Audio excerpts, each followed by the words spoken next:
Well, this is an issue that we've been hammering for so long. It's really gratifying that the administration is starting to take some steps to reduce these enormous monument designations that have been made over the past 8 years and really 25 years, going back to the Clinton administration and the Grand Staircase Escalante designation. Reducing these monuments and making sure that the counties and local landowners and land managers have the ability to operate and have the ability to put conservation on the ground the way that they can do best is absolutely the best decision for the resources involved.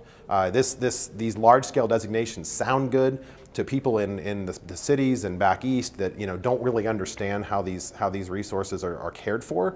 This is a great headline for some administrations, but this reduction is really the best thing for everybody involved. Well, we know that there's a lot of outrage from the environmental community about these reductions. They've really been protective of the Antiquities Act. It's a real shortcut for them to achieve some of their goals as associations and score points with their members.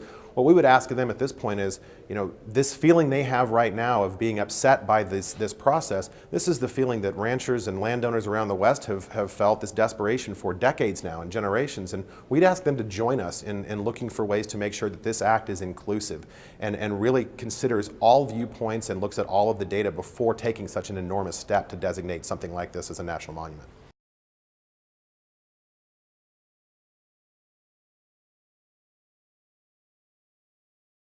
It's a great thing for the ranchers in the West, and especially in southern Utah, because we've had so much land that's been declared monument and put such heavy restrictions on grazing. Many of the operations have had to cease operating on public lands, and a lot of times the restrictions are so severe that they're not able to do it, not able to take care of fences and water development or anything like that. So it's really creates a real problem in those communities. Many of them have had to cease operations, so it means a lot to us. I mean, it's just one of those threats that we're glad to see is maybe being curtailed.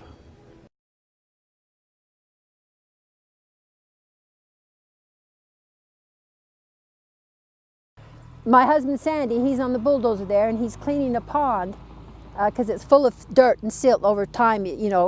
It fills up with, the water comes and fills the pond, but it also brings in a lot of dirt, and eventually the pond just fills up with dirt and then it won't hold any water.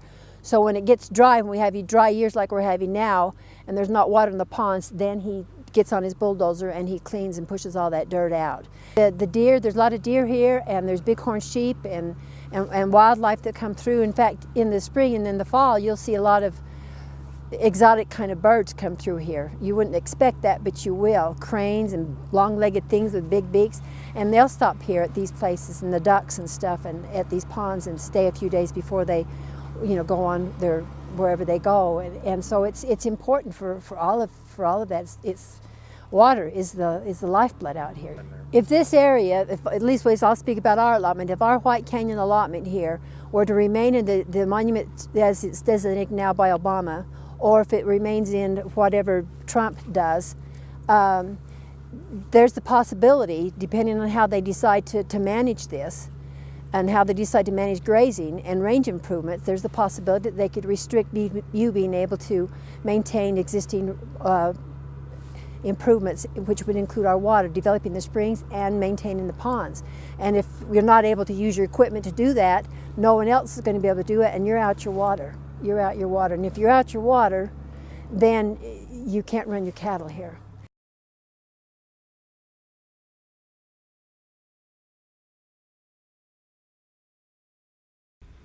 It hurt the schools, it hurt everything this monument stays in. You got a few of them people that just wants to tourism and stuff like that, but tourism's not a stable, it's just a seasonal thing.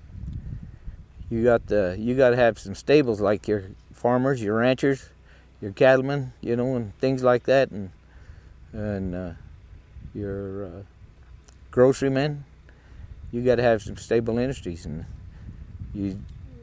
tourism just don't do it, And it'd hurt San Juan County bad if this stays in a monument, and it'd take away the freedom of the people that's here.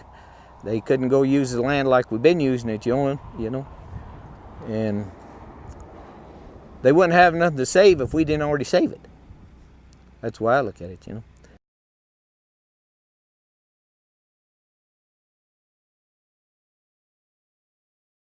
A monument designation creates lots of restrictions. They say, you know, that you can still do everything that you could before, but that's not necessarily true.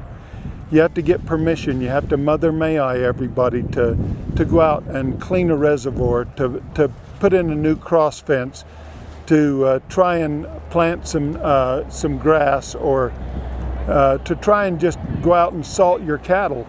You just have to get special permission, administrative use type permission from the BLM or whoever it is, to even go out and just do your daily things to maintain your cattle operation. So a monument really threatens the way of ranching life if it's placed in your county.